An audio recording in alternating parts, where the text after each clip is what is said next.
Vamos entonces, ahora sí, a la palabra de Dios. Nuevamente quiero recordarles lo importante de tomar apuntes, ¿no?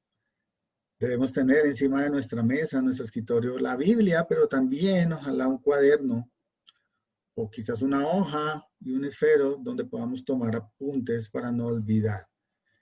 Y qué bueno, es importante porque eso demuestra la madurez en una iglesia, ¿no?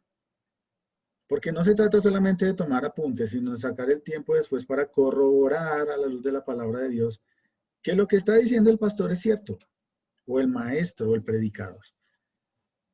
Debemos siempre escudriñarlo y revisarlo a la luz de la palabra de Dios, pero las cosas se van olvidando, por eso es importante tomar apuntes.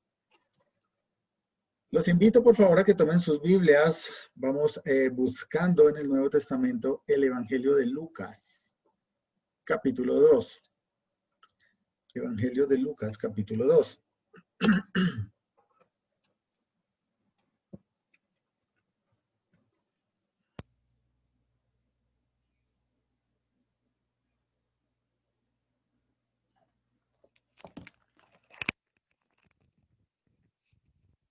Lucas capítulo 2. Quiero confirmar, mis hermanos, si me están escuchando bien. Estos días hemos tenido problemas con el internet. ¿Me escuchan bien? Sí, señor. Gracias, mamá. Bien, mientras buscan sus cuadernos para apuntar y abren sus Biblias en el Nuevo Testamento en capítulo 2 de Lucas, quiero iniciar con una historia que encontré. Una historia que quizás a algunos les pueda parecer común, quizás a otros no tanto. Y bueno, es una historia de los Estados Unidos. En los Estados Unidos de Norteamérica hay zonas especiales en todo el país o en diferentes estados en los cuales se permite por la ley o a través de la ley, hay permisos de cacería de animales. Durante algunos tiempos muy específicos del año, pues es permitido cazar animales. Cualquier tipo de cacería o de, que se realice fuera de estas temporadas, pues son un delito amparado por la ley. No se permite fuera de las temporadas. Y leía que en una ocasión, alrededor de, o en una ciudad de los Estados Unidos se celebraba un festival. Y ese festival se hacía en ocasión a la temporada de pesca. Y cuando pues, sucedía este festival, pues todos los habitantes de la comarca esperaban con ansiedad el inicio de esa temporada, ¿no? Las familias tenían casas cerca a un lago o en las islas que quedan en el centro del lago. Y cuando empezaba la temporada, pues muchas personas querían llegar allí para salir con sus hijos, sus familias y exhibir, ¿no?, sus destrezas en la pesca. La historia la escribe un hombre llamado Daniel. Y a Daniel le gusta recordar su infancia en esa ciudad, pues su familia tenía precisamente una cabaña ubicada en una de las islas a la mitad del lago. Y cada vez que podían, iban él con su padre al muelle a pescar. La historia dice que un día, antes de que cayera la noche,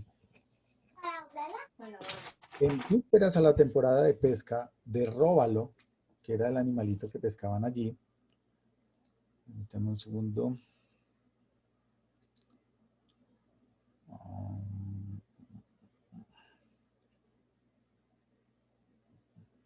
Bueno, estaba por iniciar entonces la temporada de róbalo.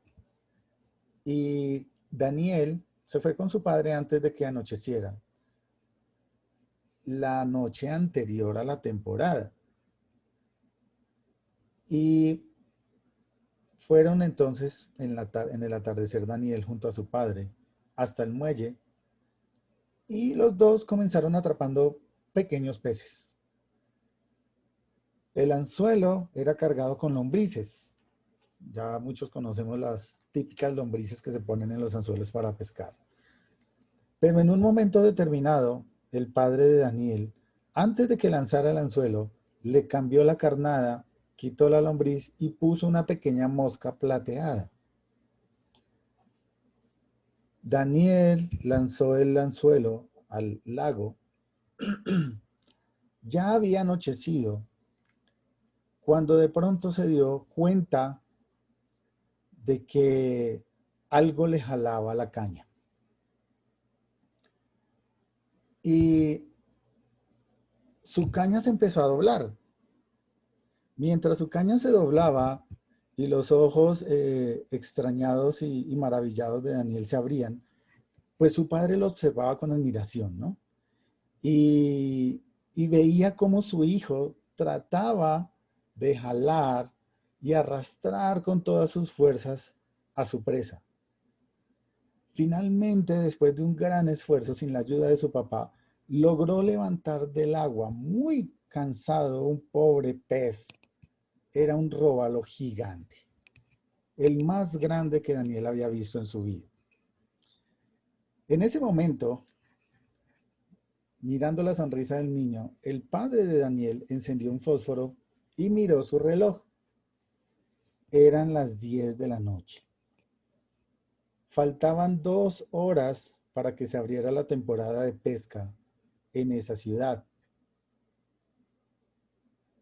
El padre le dijo de inmediato a Daniel: tendrás que devolverlo al lago, hijo. Papá, gritó Daniel. Habrá otros peces, dijo su padre. No tan grandes como este, papá, gritó el chico. Entonces Daniel miró a su alrededor, se dio cuenta de que no había ningún pescador como testigo, no habían botes bajo la luna, y volvió a mirar con cara de tristeza a su padre. Aunque nadie los había visto, nadie podía saber a qué hora se había sacado ese pez. El chico advirtió, por la firmeza de la voz de su padre, que esa decisión ética no era negociable. Lamentándose, el niño sacó el anzuelo de la boca del enorme róbalo con mucho cuidado y lo devolvió a las oscuras aguas del lago. El pez inmediatamente se movió con poder su gran cuerpo y desapareció. Y en su mente solo quedaba, en la mente de Daniel solo quedaba la idea de que nunca más en su vida iba a volver a ver un pez tan grande. Cuando esta historia se escribió, la compartió este joven o este hombre, Daniel, ya habían pasado 35 años de lo sucedido. Daniel ya es un exitoso ejecutivo. La cabaña donde sucedieron estos eventos todavía existe. Daniel ya tiene hijos y lleva a sus hijos al mismo muelle donde su papá lo llevó aquella noche. Y cada vez que se sienta en ese muelle con sus hijos, piensa en que su pensamiento aquella noche tenía toda la razón. Nunca más en toda su vida volvió a pescar un pez tan magnífico como el que pescó aquella noche. Pero también viene a su mente el tema de la ética, porque le aparece en la mente lo que sucedió aquella noche, lo que le dijo su padre, y él entendió claramente la enseñanza de su papá. La ética, mis hermanos, es más que un simple asunto entre el bien y el mal. Es un asunto de sabiduría. Y cuando hablamos de ética y de sabiduría, en nuestra vida como creyentes, es bueno hacernos unas preguntas, ¿no? ¿Cuántas veces en este momento, ustedes que me escuchan, pueden recordar que se les haya presentado una situación de ética en la cual hayan tenido que tomar una decisión inmediata que fuera en contra de la ley? Un momento de la vida en que nadie nos mira. Ese momento en la vida en la cual tenemos cierta libertad para decidir. Y como creyentes, ¿cómo es nuestra ética? ¿Cómo es nuestra ética el día de hoy? ¿Qué tal nuestro comportamiento cuando nadie nos mira? ¿En base a qué te atreves a utilizar o a no utilizar la información que llega a tus oídos? Yo personalmente nunca tuve una experiencia de pesca como el de la historia. No recuerdo que alguien me haya llevado a un muelle a pescar en la noche, quizás algunos de ustedes sí, pero qué bonito tener una infancia normal, qué bonito crecer y tener a alguien que le dé a uno guía, que le enseñe, que le muestre la dirección correcta, la dirección ética y que nada tiene que ver con lo bueno y lo malo, sino que es una cuestión del corazón y de la mente que uno debe entender. Los invito por favor al libro o al Evangelio de Lucas, capítulo 2, versículo 39 en adelante. Vamos a hablar de la infancia del Señor Jesús. Voy a dar lectura desde el versículo 39 hasta el versículo 52 del capítulo 2 de Lucas, y luego de leerlo vamos a orar al Señor por dirección para esta enseñanza. Lucas 2, 39. Lucas 2, 39. Dice así la palabra de Dios. Después de haber cumplido con todo lo prescrito en la ley del Señor, volvieron a Galilea, a su ciudad de Nazaret. Y el niño crecía y se fortalecía y se llenaba de sabiduría y la gracia de Dios era sobre él. Versículo 41. Iban sus padres todos los años a Jerusalén a la fiesta de la Pascua, y cuando tuvo 12 años, subieron a Jerusalén conforme a la costumbre de la fiesta. Y al regresar ellos, acabada la fiesta, se quedó el niño Jesús en Jerusalén, sin que lo supiesen José y su madre. Y pensando que estaba entre la compañía, anduvieron camino de un día y le buscaban entre los parientes y los conocidos. Pero como no le hallaron, volvieron a Jerusalén buscándole. Y aconteció que 3 días después le hallaron en el templo, sentado en medio de los doctores de la ley, oyéndoles y preguntándoles. Y todos los que le oían se maravillaban de su inteligencia y de sus respuestas. Cuando le vieron, se sorprendieron. Y le dijo su madre, Hijo, ¿por qué nos has hecho así? He aquí tu padre y yo te hemos buscado con angustia. Entonces él les dijo, ¿por qué me buscáis? ¿No sabíais que en los negocios de mi padre me es necesario estar? Mas ellos no entendieron las palabras que les habló. Y descendió con ellos y volvió a Nazaret y estaba sujeto a ellos. Y su madre guardaba todas estas cosas en su corazón. Y Jesús crecía en sabiduría y en estatura y en gracia para con Dios y los hombres. Amén. Bendito Padre Celestial, nuevamente estamos agradecidos por la vida que nos regalas, por este día más que podemos abrir los ojos, Señor, reunirnos alrededor de tu palabra en la distancia, por este medio para darte gloria. Gracias por los signos que nos has permitido entonar en esta mañana, Señor, por el tiempo que nos permites apartar una vez a la semana para dedicarlo a ti, Señor. Es importante sacar el tiempo para alabar tu nombre. Gracias por la palabra de verdad que pones en nuestras manos. Ayúdanos, Señor, en nuestras tribulaciones, en nuestras necesidades, y ayúdanos también a estar firmes, Señor, para aprender, escudriñar tu palabra, pero sobre todo ponerla en práctica en nuestra vida. Señor, ayúdanos a tener atención, a evitar las distracciones, a quitarnos el ocio y la pereza en estos momentos. Señor, ha sido difícil las congregaciones en los hogares. A veces la comodidad nos hace ociosos, perezosos. Y Señor, ni siquiera muchas personas no se sientan con reverencia a escuchar tu palabra. Señor, ayúdanos a ser reverentes en esta mañana, a prestar mucha atención de lo que traes para nosotros. Ayúdanos, Señor, porque necesitamos de tu ayuda. Y porque te lo pedimos en el nombre de nuestro Salvador, el Señor Jesús. Amén.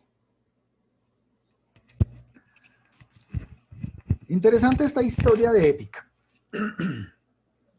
Algo que nos muestra qué tan importantes pueden ser unos momentos para un niño, ¿cierto? Y estamos escudriñando la palabra de Dios, estamos estudiando los evangelios y durante varios domingos pues estuvimos estudiando otro de los evangelios de la Biblia, el evangelio de Mateo. Estuvimos viendo en el capítulo 2 acerca de los magos, recuerdan ustedes, y hay poco en realidad acerca de la infancia del Señor Jesús. Y estamos tratando de conciliar estos relatos de dos autores de una manera cronológica, aunque a veces es difícil saber qué sucedió antes o qué sucedió después. Y luego la historia de los magos, de la guía de Dios para con José y su familia en regresar de Egipto a Israel. Luego de la muerte de Herodes, si ustedes recuerdan, José y María regresan a su ciudad de origen, de donde salieron inicialmente. Y el versículo 39 del capítulo 2 de Lucas nos dice, después de haber cumplido todo lo prescrito en la ley del Señor, volvieron a Galilea, a su ciudad de Nazaret. Voy a compartir aquí una presentación.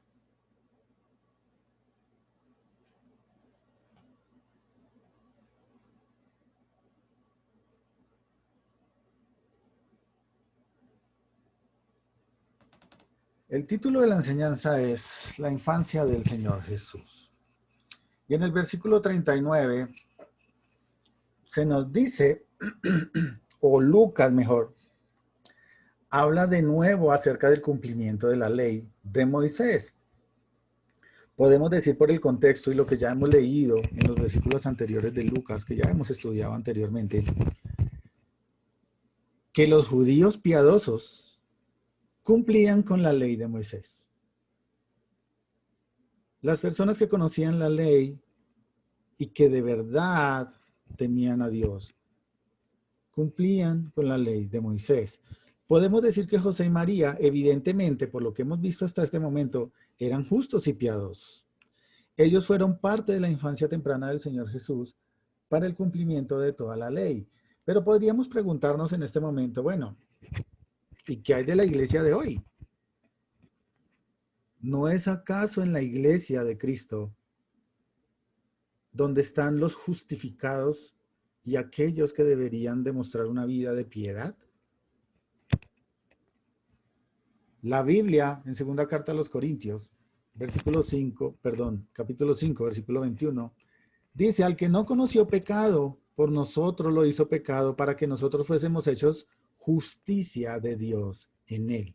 El creyente que confía en Cristo es justo delante de Dios. Cuando la palabra dice aquí en este pasaje al que no conoció pecado, por supuesto se está refiriendo al Señor Jesucristo. Y por la virtud de su muerte en la cruz, aquellos que hemos entregado nuestra vida a Él, somos hechos justos. Y la justicia y la fe enfocada de manera correcta en nuestro Salvador Jesús debe dar fruto agradable a Él. Por tanto, mis hermanos, un verdadero creyente ha de ser justo y ha de ser piadoso, como lo eran María y como lo eran José. Y así como María y José en el tiempo de Jesús obedecieron la ley, así en este tiempo es necesario que nosotros, los justificados por la sangre del Señor, tengamos una vida de piedad y obedezcamos y cumplamos los mandamientos del Señor. ¿No es así? Por supuesto que sí, así debe ser. Esto que acabo tiene que ver mucho con la moral y con la ética de cada uno de los que me están escuchando. Pero a veces muchos de los que me están escuchando no se preocupan por su propia vida, sino por la de los demás. Y a veces piensan que el ejercicio de la piedad y de la justicia que exige la palabra de Dios es solo para aquellos salvos que trabajan, o quizás para aquellos salvos que son padres de familia, o quizás para aquellos salvos que son mayores de 25 años. ¿Y qué hay con los adolescentes y con los niños? Estamos hablando de un pasaje, quizás uno de los más detallados o el único que habla de la infancia de Jesús. ¿Era necesario que un niño obedeciera? Mis hermanos, este ejercicio sabio de obedecer al Señor le concierne a todo hombre, a toda mujer, a todo joven o jovencita, a todo niño o niña que se diga ser seguidor de Jesucristo. No es un evento exclusivo de pastores o diáconos o líderes. Regresemos por un momento a Lucas. Podemos ver que en los versículos que leímos hace un momento, además de ser los últimos del capítulo 2 de Lucas, son los únicos que registran en toda la Biblia un acontecimiento de la niñez y adolescencia del Señor Jesús. Recordemos que el propósito de Lucas es mostrar a Jesucristo como el hombre perfecto. Pero aquí estamos hablando de un niño. ¿Han imaginado a Jesucristo como un niño perfecto? Durante años, aquí en Colombia, en nuestro contexto colombiano, ¿no? Queramos o no, cada uno de nosotros, sino a todos, alguna vez, yo sé que sí, alguna vez han visto una película acerca de Jesús, ¿no? Y rara vez se muestra a Jesús como niño. Alguna vez estuve viendo una película basada por allá en un evangelio apócrifo acerca de Jesús que, bueno, deja mucho que desear. Pero por lo general Jesús se muestra, ¿no? Y también, no solo en las películas, sino en cuadros, en imágenes icónicas que han tratado de hacer algunos artistas durante los siglos. Y siempre ponen una imagen muy parecida, ¿no? Aunque las imágenes de Dios Todopoderoso pues son prohibidas en la Biblia. Se muestra un rostro de un hombre serio, por lo general, con mirada profunda, pero al mismo tiempo compasiva, con cabello largo, con barba, con bigote. En algunas películas los ponían como si fuera gringo, ¿no? Con mono y con los ojos azules, olvidando que era judío. Y a veces nos apartan de una imagen como la que nos está mostrando Lucas acá. Lucas nos dice aquí en este pasaje que cuando el Señor Jesús se encarnó y vino a los hombres, también fue niño. También fue niño. Estuvo en la tierra como niño.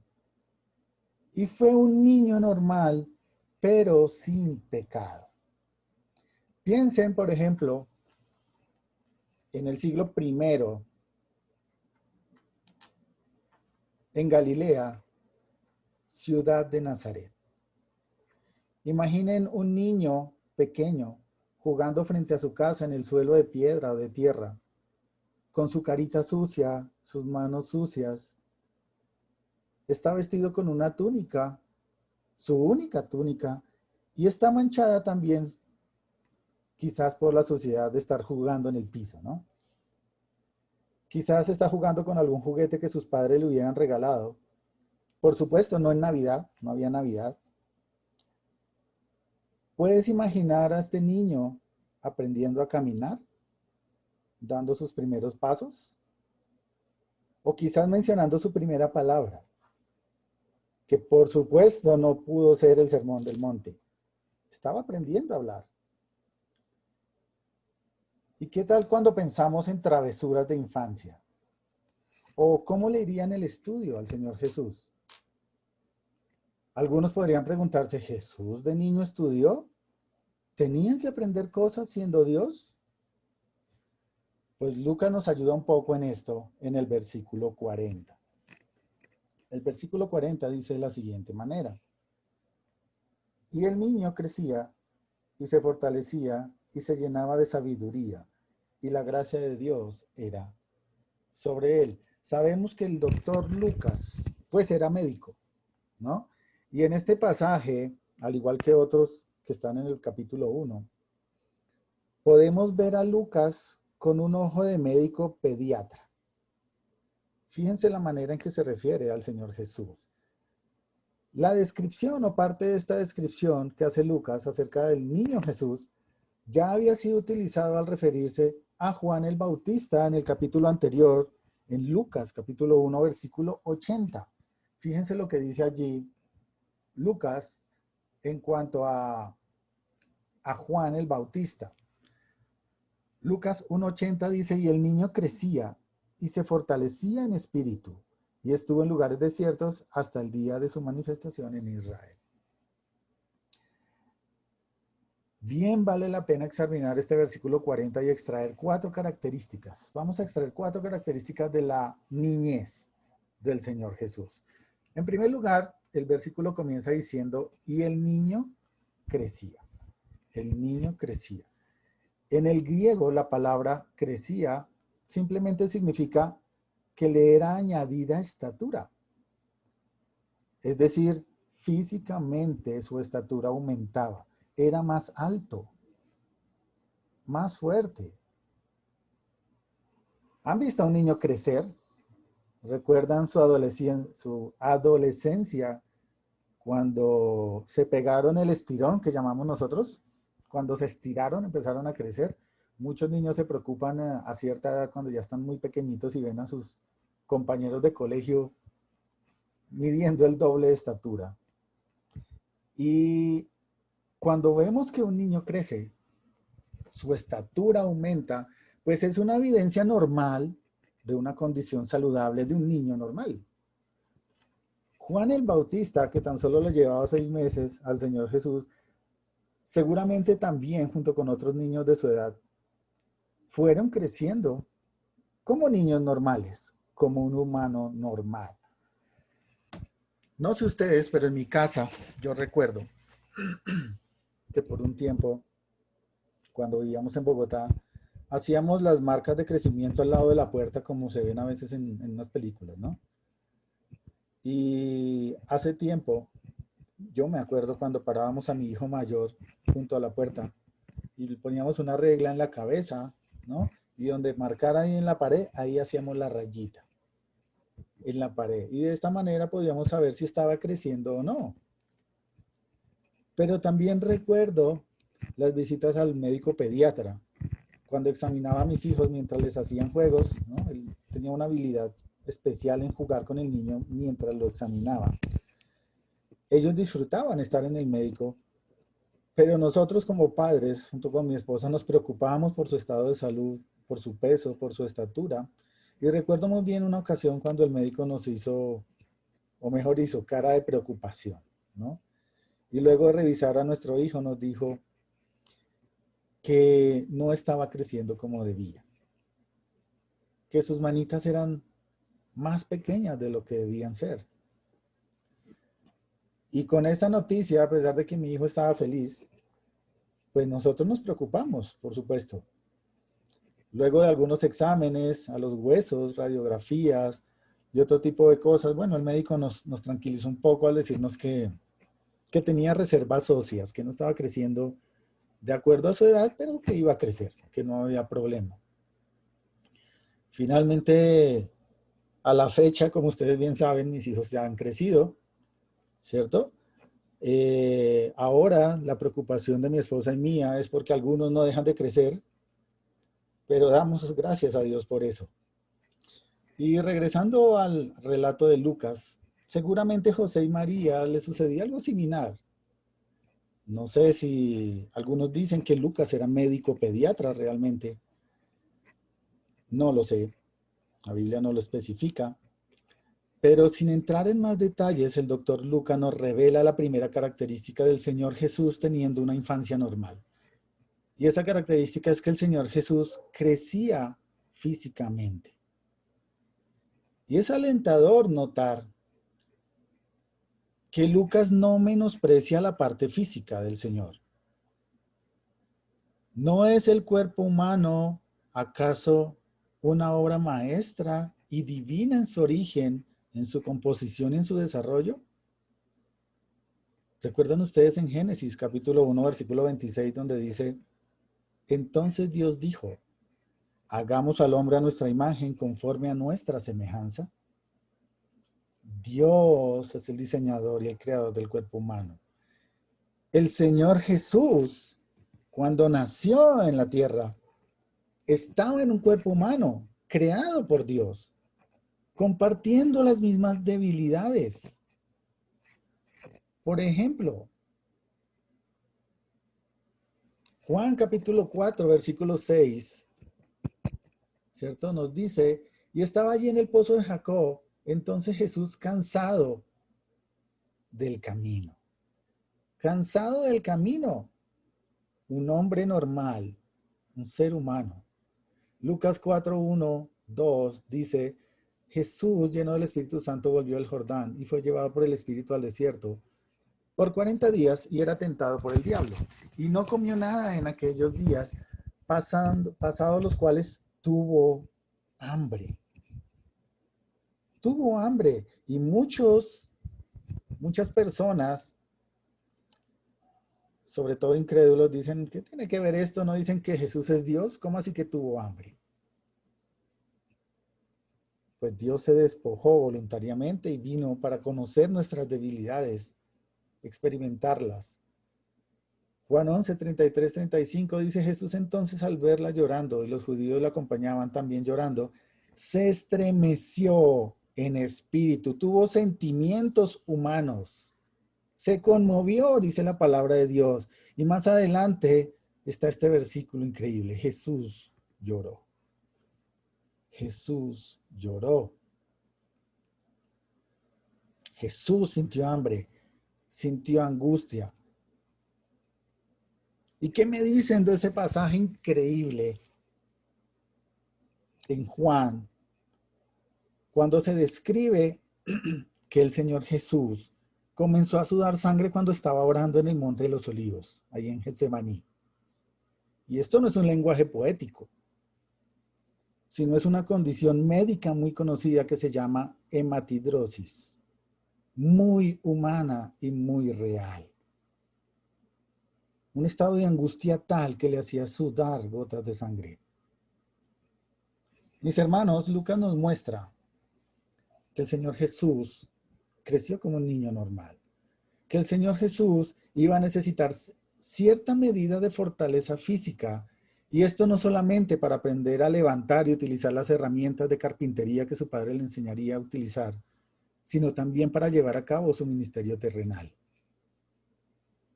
¿Ustedes se imaginan la fortaleza física que tuvo que tener para soportar el martirio que tuvo que soportar antes de ser clavado en una cruz?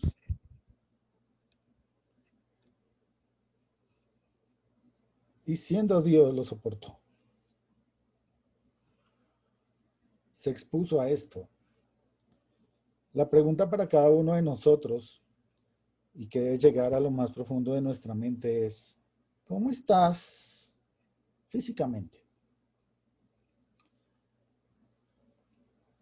Y les confieso, a mí me llegó mucho esto, porque a veces somos muy descuidados y la pandemia ha sido peor. ¿Estás cuidando tu salud? ¿Cómo está tu cuerpo físico en esta cuarentena? ¿Eres consciente de que ese cuerpo es templo del Espíritu Santo? ¿Cómo está el templo de tu Dios? ¿Cómo está ese templo? ¿Descuidado? ¿En ruinas? ¿Maloliente? Es necesario crecer físicamente y es necesario cuidar el cuerpo para poder servir de manera consciente y natural a nuestro Señor. Regresando al versículo 40, la segunda parte dice, y se fortalecía.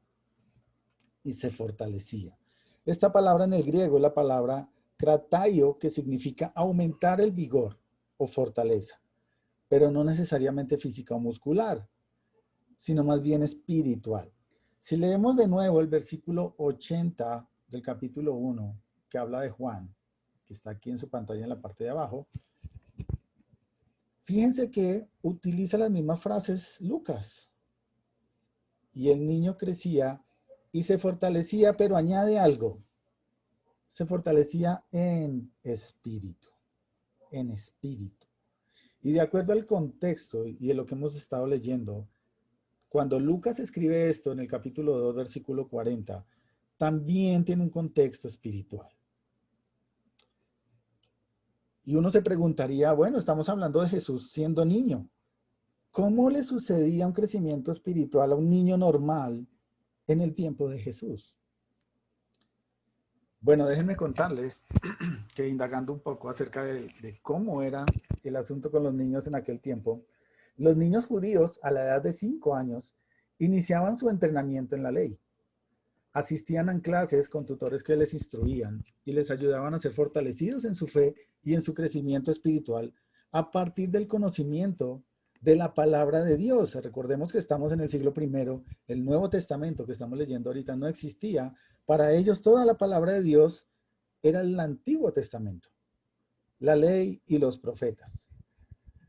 Y durante la semana, durante toda la semana, y de manera especial los sábados en la mañana, recordemos el Sabbat judío, ¿no? Los judíos del siglo I se reunían en las sinagogas para escuchar y meditar la Torá, es decir, el Pentateuco que tenemos hoy día, los primeros 5 libros de la Biblia. Y el trabajo del escriba o del rabí o del predicador de aquel sábado, donde se reunían los niños judíos, era una invitación abierta a buscar y a profundizar en lo que se enseñaba en la Torá de forma espiritual, preguntándose cómo me concierne a mí y a mi vida esta palabra que estoy leyendo. El Señor Jesús y Juan también, que solo les llevaba 6 meses, enfrentaron esto. Y cuando llegaban allá a la sinagoga y el rabí les empezaba a hablar de la Torá, de la ley de Moisés, de la ley que le dio Dios a su siervo, empezó a aprender comportamiento moral, comportamiento social, comportamiento religioso, a partir de las numerosas leyes de Moisés y cómo iban adaptándose poco a poco a sus necesidades concretas en su tiempo, en su momento de vida. Este entrenamiento lo pasaban todos los niños judíos. Aprendían las verdades de las escrituras en la vida práctica, a reflexionar en la palabra de Dios.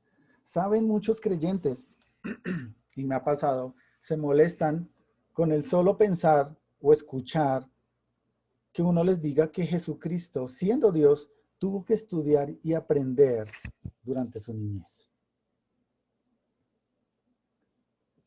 ¿Tuvo que aprender el Señor Jesús? La Biblia nos dice que sí. La verdad de las Escrituras nos muestra que el Señor Jesús, siendo Dios, ojo con esto, siendo Dios, estando en ese estado finito como ser humano, como cualquier ser humano, pero sin dejar de ser Dios, hubo cosas que no sabía.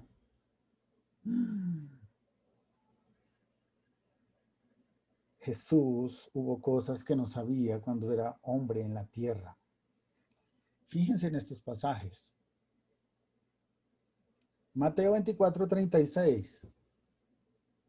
Pero el día y la hora nadie sabe, ni aun los ángeles de los cielos, sino solo mi Padre. Marcos 5:32. Pero él miraba alrededor para ver quién había hecho esto. ¿Acaso siendo Dios no lo sabía todo? Marcos 1:13. Y viendo de lejos una higuera que tenía hojas, fue a ver si tal vez hallaba en ella algo. Pero cuando llegó a ella, nada halló sino hojas, pues no era tiempo de higos. Y muchos dirían, pero si es Dios, desde lejos no podría saber si ya tenía o no tenía. Lucas 8:45. Entonces Jesús dijo, ¿quién es el que me ha tocado? El Señor Jesucristo, siendo 100% Dios y también 100% hombre, tuvo ciertas limitaciones durante su ministerio terrenal. Interesante ver este punto de vista. Hubo cosas que tenía que aprender como un ser humano normal para entender la condición humana y entendernos cómo somos en nuestra divinidad.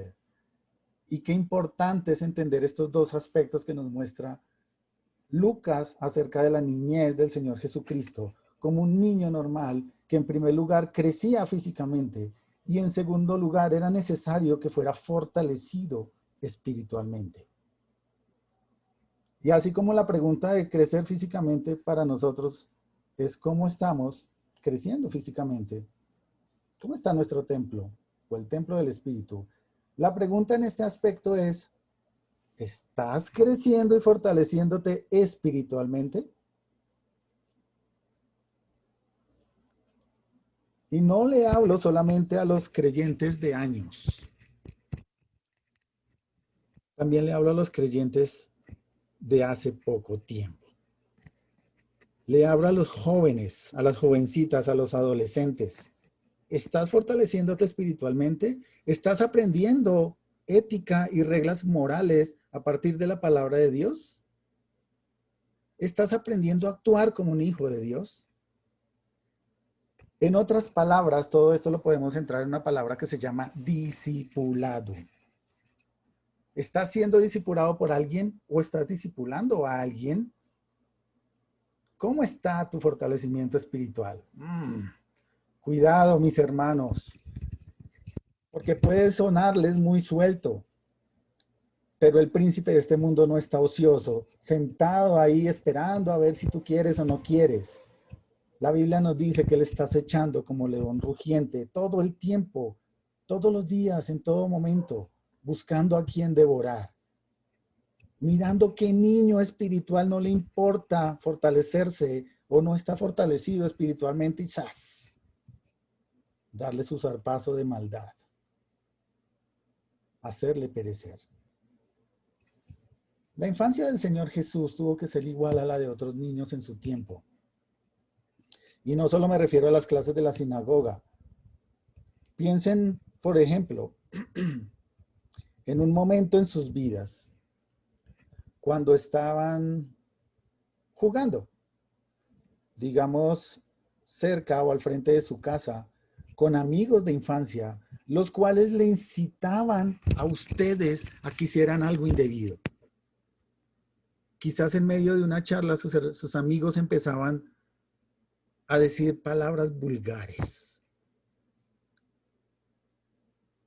a mostrarles cosas no santas, a incitarles a que robaran algo de sus casas para entregárselos a ellos. O quizás simplemente les estaba metiendo en la cabeza la idea de hacer alguna treta, alguna maldad, a través de la cual desobedecerían a sus padres. No sé ustedes, pero con esto que les acabo de decir, para mí no es difícil de imaginarlo, porque lo viví. Yo en mi infancia fui castigado por mentir, y eso es un pecado. También fui castigado por tomar lo que no me pertenecía. Hurtar es un pecado. También recibí reprimendas por hacer lo que me dijeron que no hiciera. Y yo sé que mi esposa que me está escuchando lo recuerda muy bien. En una ocasión Recuerdo muy bien a mis abuelos y a mis papás que me dijeron, no se vaya con la bicicleta de esta cuadra. Y yo desobedecí y salí de mi cuadra con la bicicleta y regresé a pie porque me la robaron. Desobedecí a mis padres y recibí una reprimenda. No me cuesta imaginar cómo cedí a la tentación de muchos de mis amigos y pequé. Lo que sí me cuesta realmente, mis hermanos, es pensar e imaginar al niño Jesús creciendo como crecimos cualquiera de nosotros, afrontando situaciones similares con compañeros o amigos, pero sin pecar. ¡Wow! ¿Recuerdan segunda carta a los Corintios 5:21 que leímos hace un momento? Al que no conoció pecado. El niño Jesús también tuvo estas situaciones con amigos, pero no conoció el pecado porque fue perfecto, fue obediente. Nos estamos fortaleciendo espiritualmente para ser obedientes a Dios. Tercera parte del versículo 40.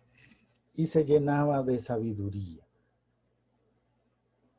La palabra llenar es el griego que significa atiborrar, repletar, llenar hasta el borde. Pero no de mero conocimiento. Habla de sabiduría. La palabra sabiduría es la palabra Sofía. Muchos saben que ese es el nombre que yo había escogido si alguna vez el Señor me hubiera permitido tener una niña, Sofía. Sabiduría.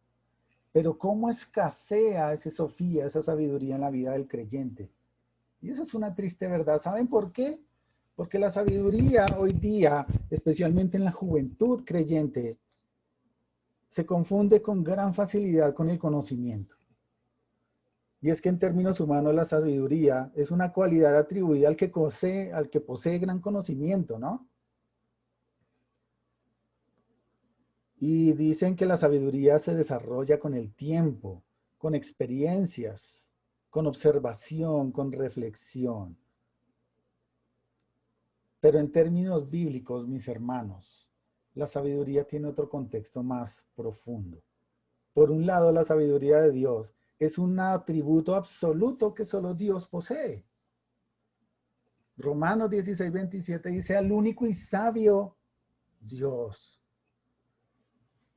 Pero también Dios concede a los que le buscan con reverencia sabiduría. Proverbios 2:6 dice, porque Jehová da la sabiduría y de su boca viene el conocimiento y la inteligencia. Proverbios 9:10, el temor de Jehová es el principio de la sabiduría y el conocimiento del Santísimo es la inteligencia. La sabiduría, mis hermanos, no tiene que ver con todo lo que tengas en la cabeza, con todo el conocimiento acerca de miles de cosas. Tampoco tiene que ver con el número de diplomas que puedas colgar en tu pared. La verdadera sabiduría de la que está hablando Lucas, la sabiduría a la que nos exhorta y nos invita a la palabra de Dios, se expresa en una vida de integridad moral y ética, en el ejercicio de principios bíblicos, de reglas basadas en el temor de Dios, las cuales nos han de hacer actuar de una manera correcta, justa y equitativa, de tal forma de que nada ni nadie pueda señalar tu integridad. No se trata de ser perfectos, se trata de ser éticos dando la honra a Dios con las decisiones que se toman. ¿Recuerdan ustedes la anécdota que les comentaba al inicio? ¿Qué le impedía a este padre y a este niño tomar ese pez y llevárselo a casa? Nadie los estaba mirando. Era de noche. No había policía. Pero cuando uno es sabio, tiene una vida de integridad que nada ni nadie podrá señalar.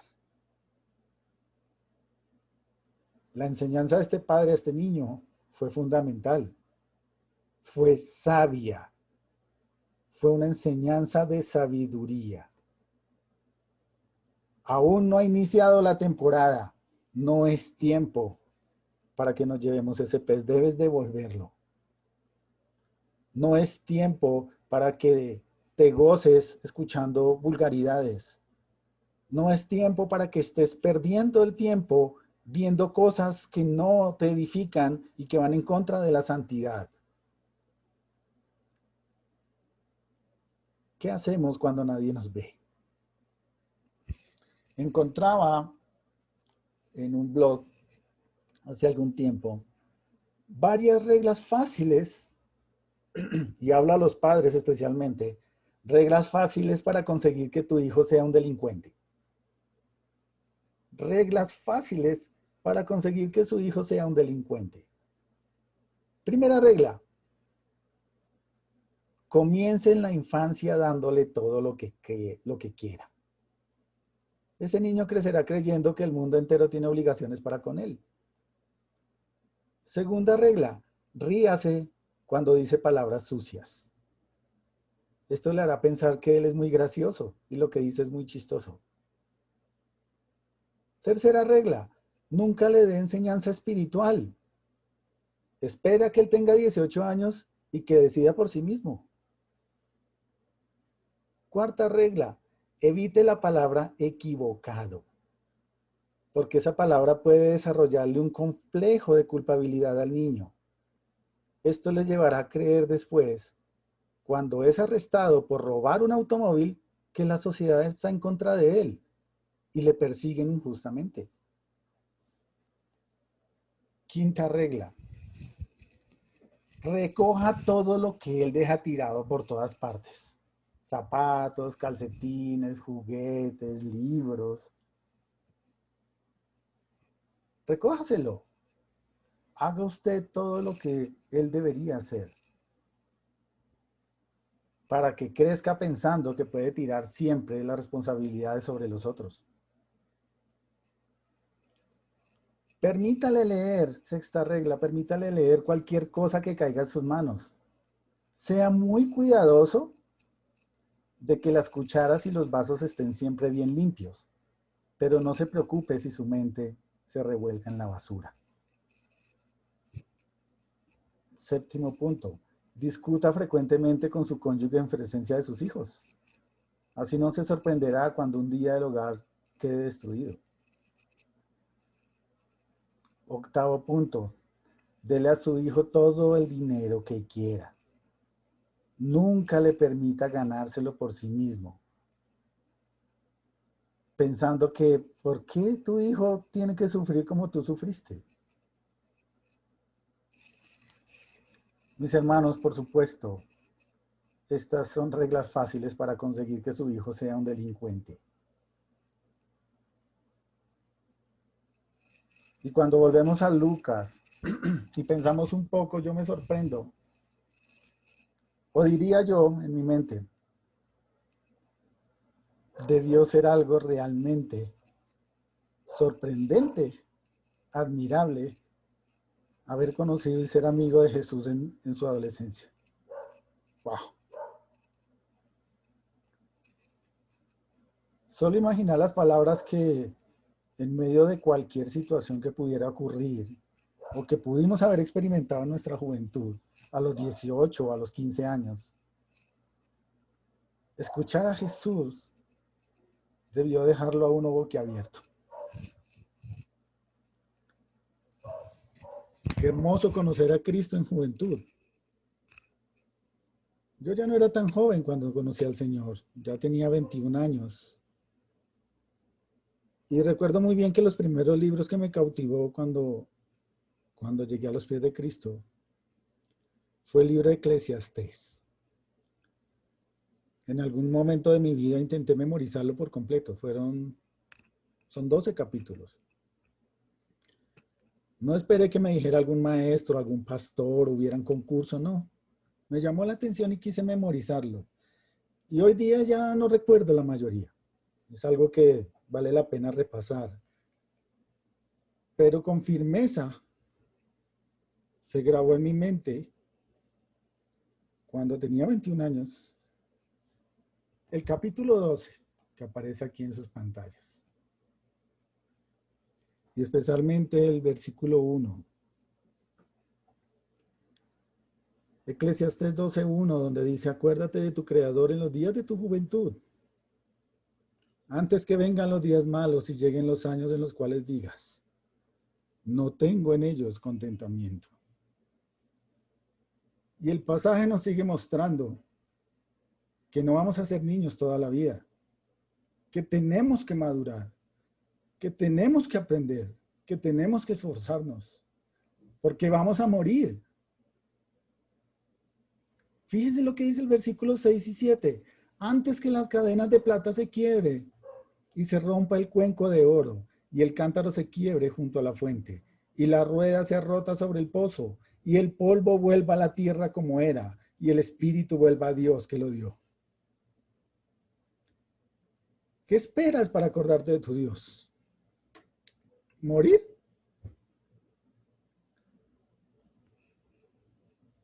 Va a ser demasiado tarde si esperas a que mueras. Acuérdate de tu Creador en los días de tu juventud. Y el versículo 8 dice, vanidad de vanidades, dijo el predicador. Todo es vanidad. El Señor Jesucristo no solo creció físicamente y lo necesitaba.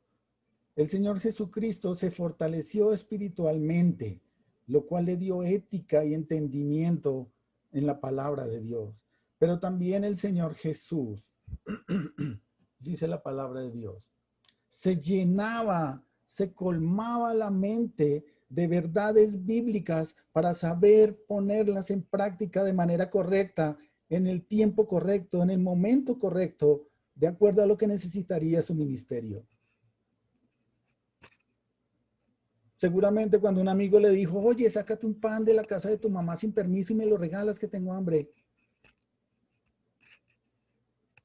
El Señor éticamente debió actuar con sabiduría, de acuerdo a la palabra de Dios. Y finalmente el versículo 40. Bueno, esto es una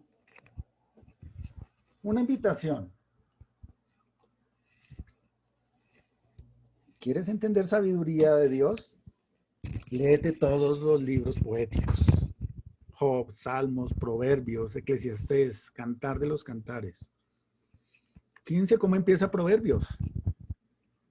Los proverbios de Salomón, hijo de David, rey de Israel, para entender sabiduría y doctrina, para conocer razones prudentes, para recibir el consejo de prudencia, justicia, juicio y equidad.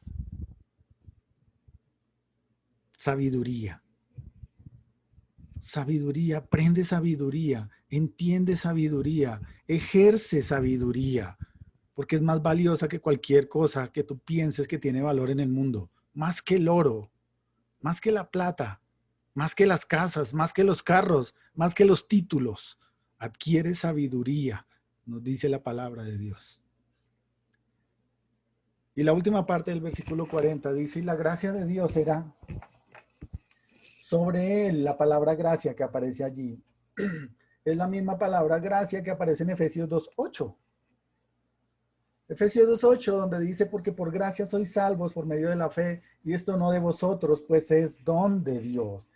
La palabra gracia es la palabra charis, de donde viene carisma, de donde se desprende la palabra carismático. Pero aquí en Efesios capítulo 2, versículo 8, está hablando de un regalo inmerecido. No de vosotros, sino es un regalo de Dios, pero nosotros no tenemos mérito alguno en merecerlo. Pero cuando vemos el contexto de Lucas, capítulo 2, versículo 40, Cristo Jesús sí lo merecía.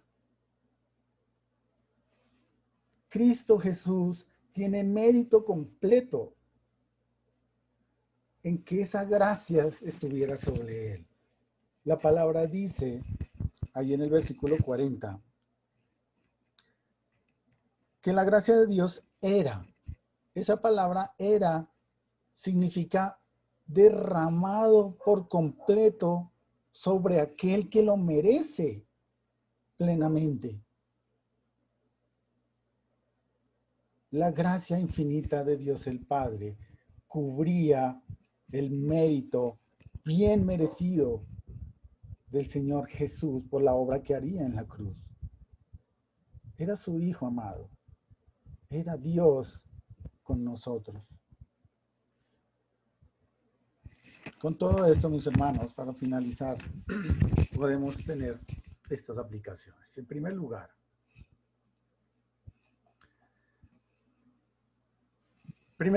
debemos recordar, mis hermanos, que el ejercicio sabio de obedecer al Señor no es de pastores, no es de ancianos, no es de diáconos, no es de líderes.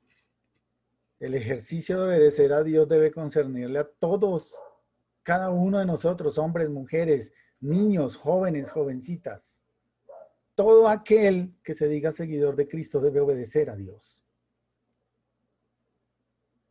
Porque la justicia está en ti y debes ser piadoso y obediente. Y en segundo lugar, vimos 4 características de la niñez del Señor Jesús. La primera de ellas, el Señor Jesús crecía físicamente. ¿Cómo estás creciendo? ¿Cómo estás cuidando tu cuerpo físico? El templo del Espíritu Santo. Quizás para muchos, incluyéndome, requiere atención urgente. Requiere dejar de lado negligencia. Requiere olvidar el descuido voluntario y prestar atención. En segundo lugar, el Señor Jesús se fortalecía espiritualmente. ¿Cómo estás creciendo tú espiritualmente? ¿Estás siendo discipulado? ¿Estás haciendo un devocional personal en la palabra de Dios? ¿De verdad estás escudriñando la Escritura?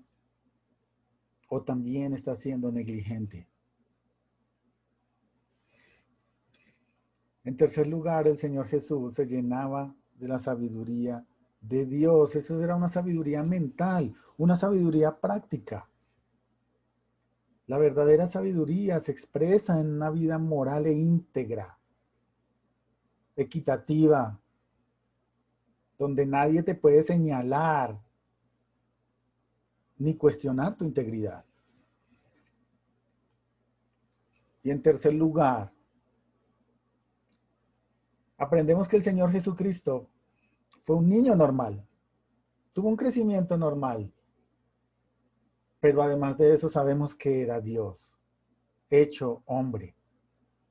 El Señor Jesús era cubierto de la gracia de Dios por mérito, porque Él sí lo merecía y lo merece. Pero mis hermanos, todas estas cosas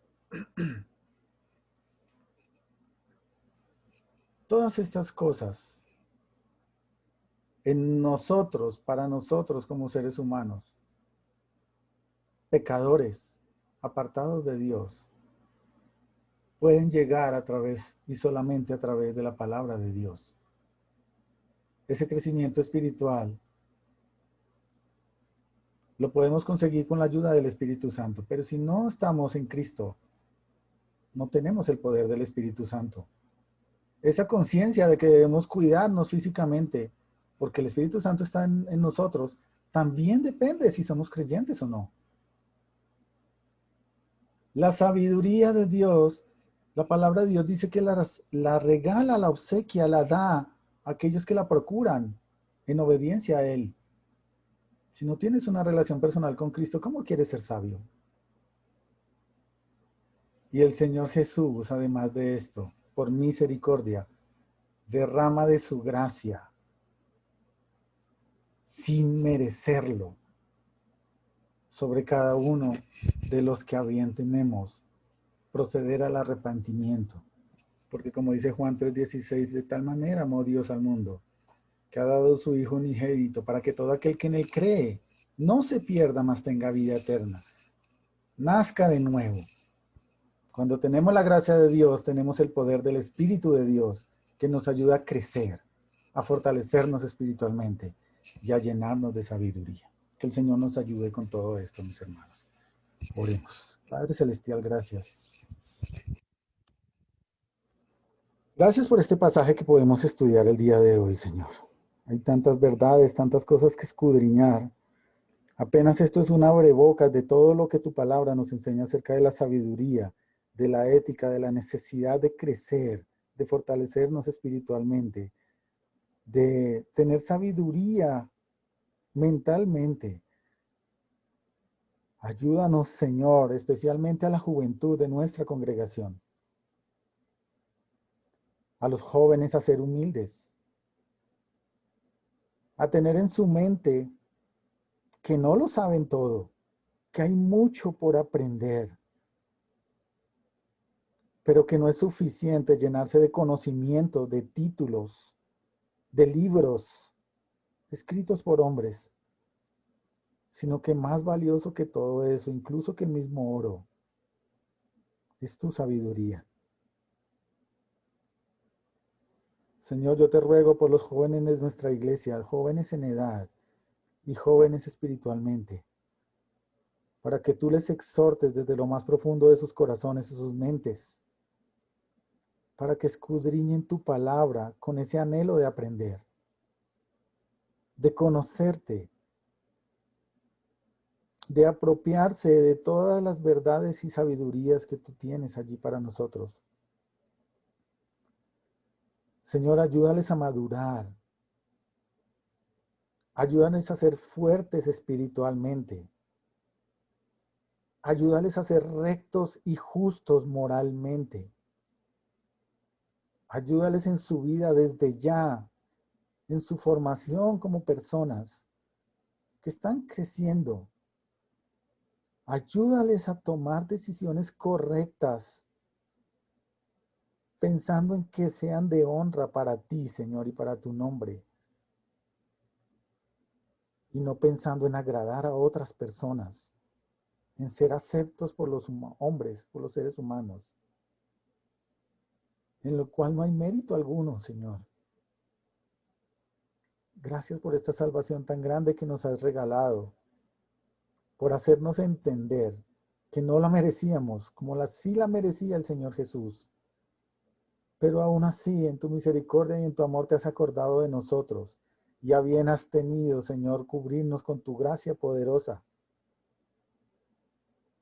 para hacernos justos delante de ti, para hacernos santos delante de ti, y sobre todo para darnos vida eterna junto a ti.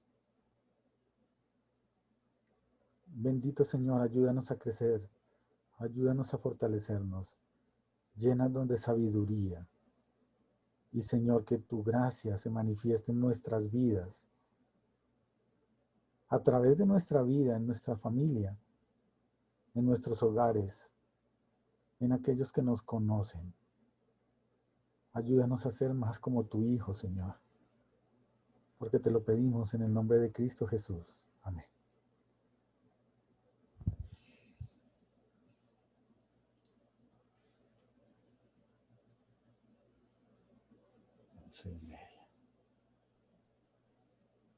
Gracias, pastor.